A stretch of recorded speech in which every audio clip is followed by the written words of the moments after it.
साकेत अयोध्या। आज इसका नाम क्या है? अयोध्या। प्राचीन नाम है साकेत। जैसे मैंने कल ही उस दिन भी बताया, अयोध्या भी कहें तो शाब्दिक अर्थ से ही आप समझिए। कभी किसी भिक्षु को आपने देखा है कि कोई तलवार लेकर के लड़ाई करता हो? कभी कोई भगवान बुद्ध का सन्यासी तलवार लेकर के लड़ाई करता है? उसके हाथ में तलवार भी होती है क्या? नहीं, वो युद्ध नहीं करते। तो पहले उस जगह पर बौद्ध लोग रहा करते। नगर के बाहर आती थी, वहां एक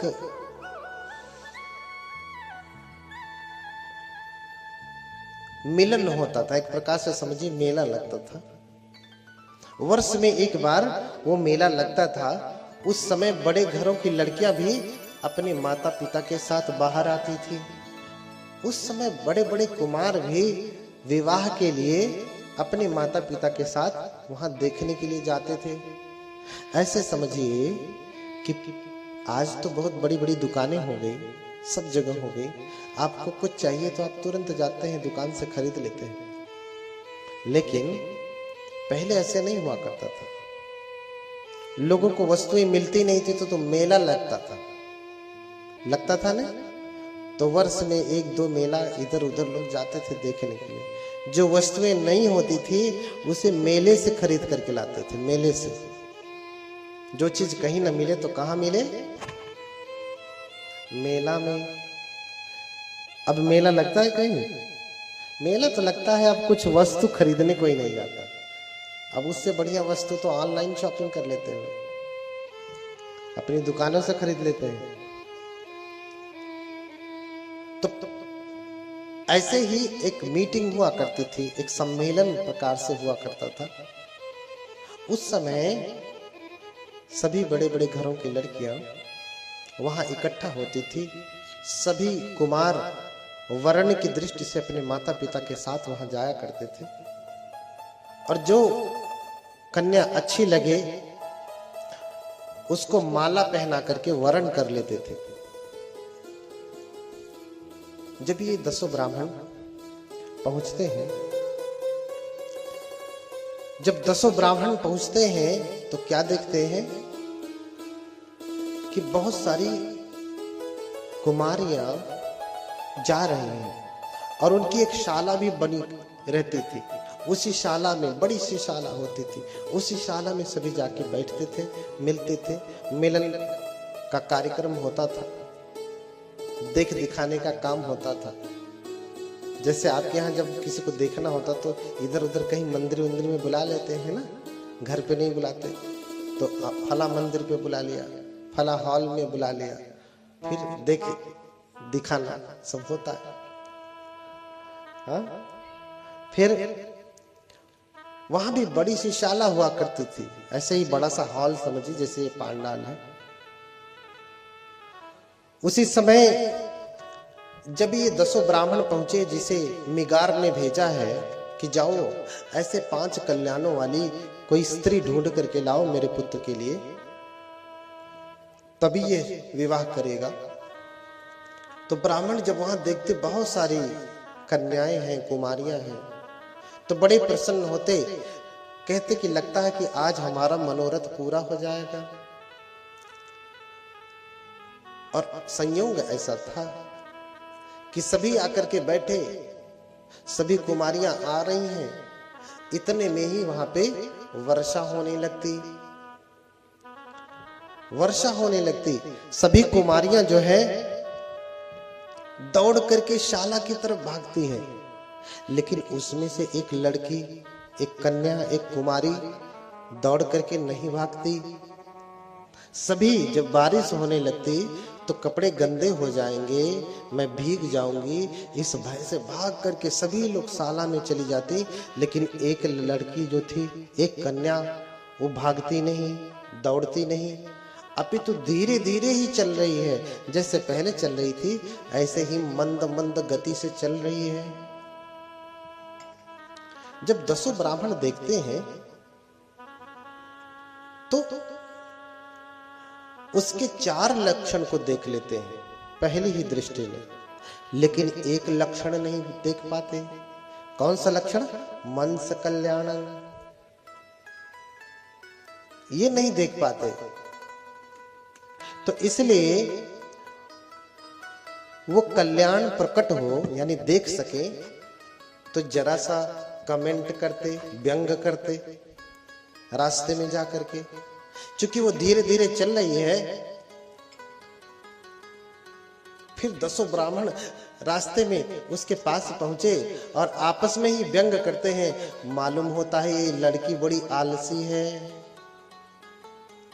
मालूम होता है ये लड़की बड़ी आलसी है, इसका पति तो भोजन में कांजी भी नहीं पाएगा। हाँ, व्यंग करते हैं। जरा ध्यान से सुने सभी लोग, पानी अभी आ जाएगा, सभी लोग मेरी तरफ ध्यान दें, सबकी तरफ पानी पहुंचेगा। बोलिए भगवान बुद्ध की। हाँ,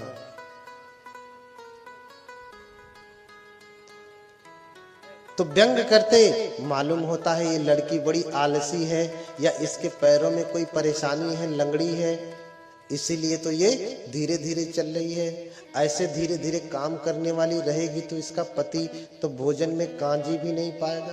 कांजी माने खिचड़ी, समझिए। खिचड़ी सबसे आसान है ना, जल्दी से हो जाता। तो मालूम होता है कि इसका पति तो खिचड़ी भी नहीं पाएगा, इतनी आलसी है। तो विशाखा थी वो जो धीरे धीरे चल रही है। फिर वो तिरछी नजर से उन 10 ब्राह्मणों को देखती है, कुछ कहती नहीं, धीरे धीरे फिर भी चल रही है। और जब शाला में पहुंच जाती, ये भी पीछे पीछे पहुंचते, कहते कि हाँ ब्राह्मणों, तुम लोग क्या कह रहे थे अभी? तो फिर से वही बात दोहराते, अरे तुम तो इतनी आलसी प्रतीत होती हो कि सारा काम तुम पूरे आलस से करती होगी, धीरे धीरे करती होगी, समय पे तुम्हारे पति को तो कभी भोजन ही नहीं मिलेगा। अरे सारी लड़कियां दौड़ करके भाग गई, तू भीगते हुए आई, अपना इतना बढ़िया वस्त्र खराब कर लिया। तुम जिसके घर में जाओगी सारी चीजें खराब हो जाएंगी, उनका संग्रह ही नहीं कर पाओगे। तो मुस्कुराती है, कहती है ब्राह्मण, मैं धनंजय की पुत्री हूं। किसकी? धनंजय की पुत्री हूं, जो यहां का नगर से श्रेष्ठी है, सेठ है यहाँ का। मेरे पास वस्त्रों की कोई कमी नहीं है, एक भीग जाएंगे तो दूसरे पहन लूंगी। लेकिन मैं क्यों नहीं दौड़ रही हूं?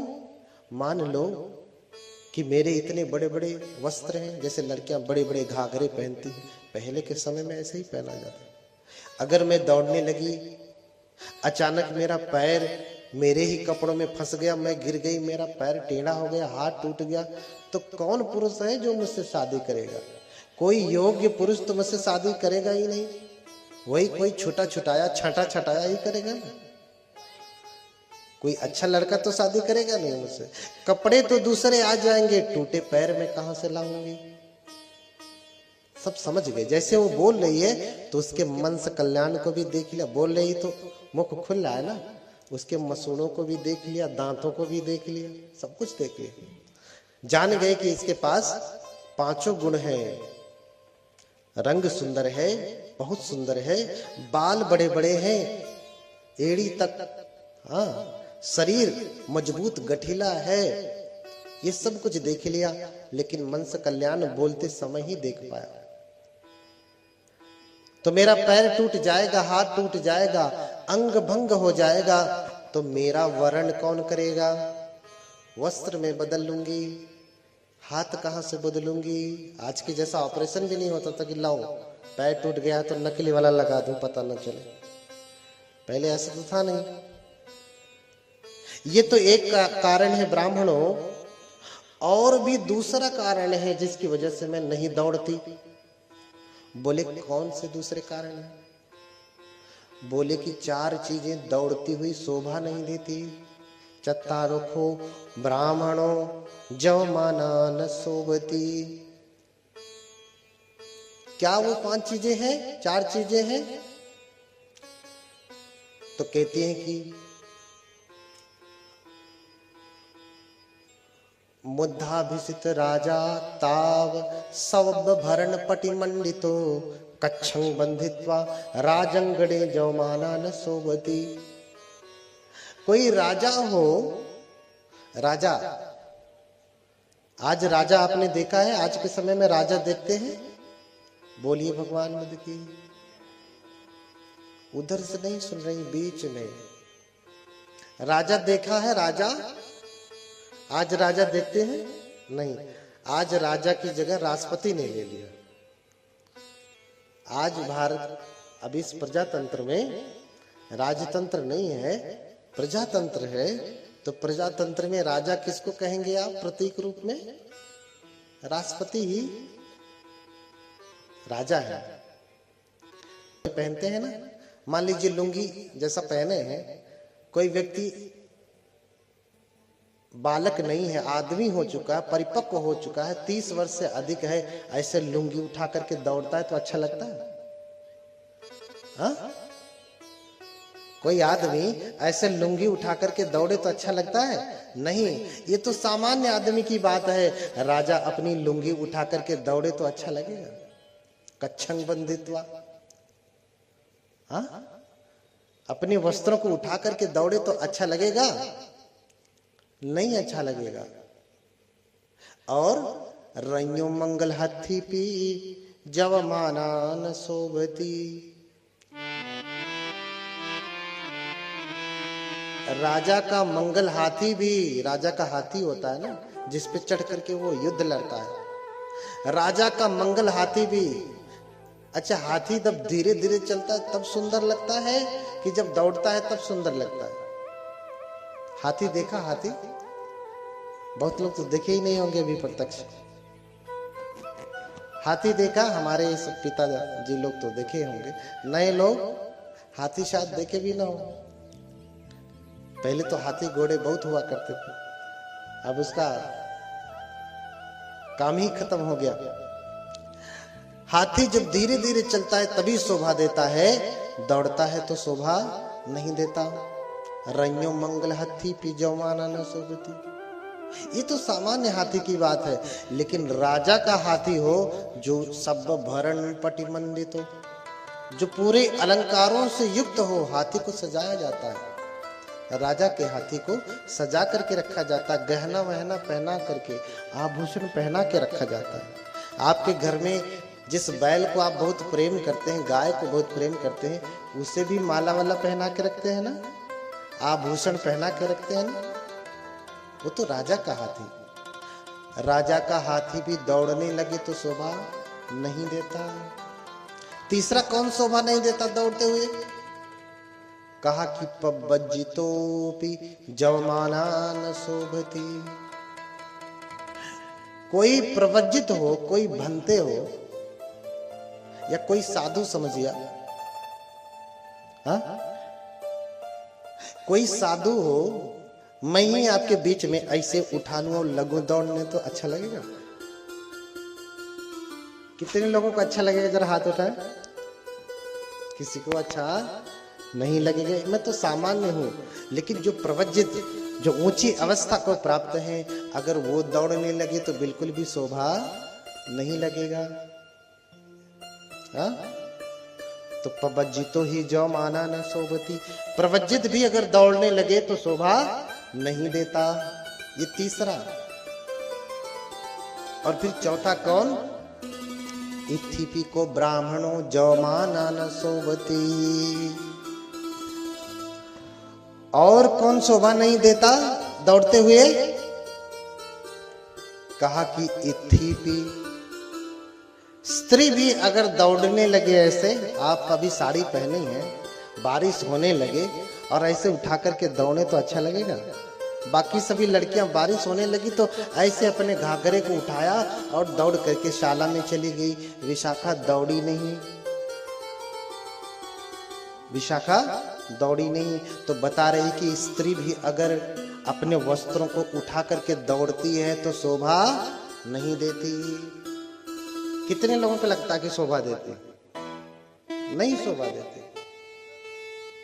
स्त्री तो जब धीरे धीरे चलती तभी सुंदर लगती है, हाथी जब धीरे धीरे चलती तभी सुंदर लगती है, सन्यासी भी जब संयम से चलता है, प्रवज्जित जब संयम से चलता है, धीरे धीरे चलता है तभी शोभा देता है। दौड़ने लगे तो कहीं हो देखो बाबा दौड़ रहे, क्या हो गया?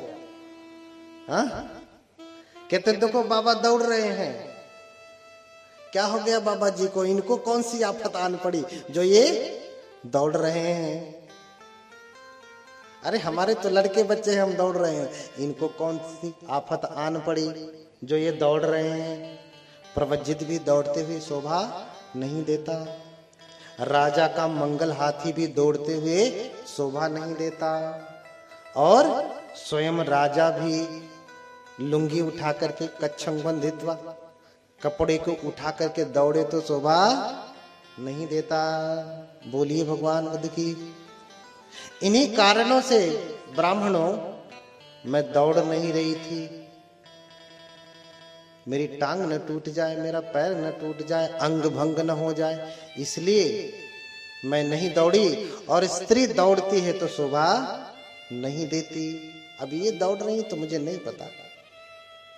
सभी बड़े प्रसन्न हुए कि कितने अच्छे से समझाती है, कितनी विदुषी है। इसलिए उसी समय सभी लोग पुण्यवर्धन कुमार की तरफ से उसके गले में माला डाल के वरण कर लेते। तो फिर विशाखा पूछने लगती कि आप लोग कहां से आए, कौन हैं? बोले हम मिगार श्रेष्ठी के भेजे हुए दूत हैं, उसके पुत्र के लिए तुम्हें वरण करने आए हैं। बोले कितने धन का स्वामी है? बोले 50 करोड़ धन का स्वामी है। कौन? मिगार, पुण्यवर्धन का पिता, जिससे उसका विवाह होने वाला है। कितने धन का स्वामी है? 50 करोड़ धन का स्वामी है, 50 करोड़ रुपए का सेठ है। हाँ, उस समय 50 करोड़। अब चूंकि स्त्रियां जब वरण कर ली जाती हैं तो अब ये 2 घर की बेटियां हो जाती हैं। तो जब ये एक घर की होती हैं तो ये कैसे भी चलें, वाहन में चलें या पैदल चलें, बिना छत्र के चलें या छत्र के चलें, कोई भेद नहीं। लेकिन जब स्त्रियां जिनको वरण कर लिया जाता है, अर्थात जिनकी मंगनी हो जाती है, फिर वो स्त्रियां ऐसे नहीं चलती। अपने पिता को संदेशा भिजवाया कि मुझे वरण कर लिया गया है, मेरा चयन कर लिया गया है, वरण कर लिया गया है। तो उसका पिता धनंजय तुरंत बहुत सारी गाड़ियां भिजवाता दास दासियों के साथ। अब वरण करने के बाद स्त्री पैदल नहीं चलती, अगर धनवान कुल की है तो रथ से जाती है। उसके पिता ने रथ भिजवाए। वर्णन मिलता है कि 500 रथ भिजवाए, जिसमें उसके दास दासियां सब थे, और एक रथ इसके लिए सुरक्षा में रथ भिजवाए। तो धनवान कुल की स्त्रियां तो रथ से जाती हैं, और अगर कम धनवान है तो ऐसे ही किसी सामान्य वाहन से जाती हैं, बैलगाड़ी से चली जाए, एक्का से चली जाए, लेकिन जाती वाहन से है। और अगर इससे भी कमजोर है तो फिर कैसे जाती हैं? सुंदर छत्र के नीचे जाती हैं। कैसे जाती हैं? सुंदर छत्र के नीचे। छत्र क्या होता है? छाता हो। छाता देखे हैं? अभी हम लोग आ रहे थे तो छाता लगा था। छाता के कई उपयोग हैं, छत्र कहते हैं उसे। तो वर्ण की हुई स्त्री अगर रथ योग्य नहीं है, ऐसे समझिए कि जो धनवान कुल की है वो BMW में जाती है, उससे कम धनवान है तो किसी सामान्य कार में, वैगनार में, मारुति उरुति की कार में चली जाती हैं। और उससे भी कमजोर है तो फिर कैसे जाती हैं? पैदल ही चले, लेकिन छत्र लगा के चलते हैं। और उससे भी कमजोर है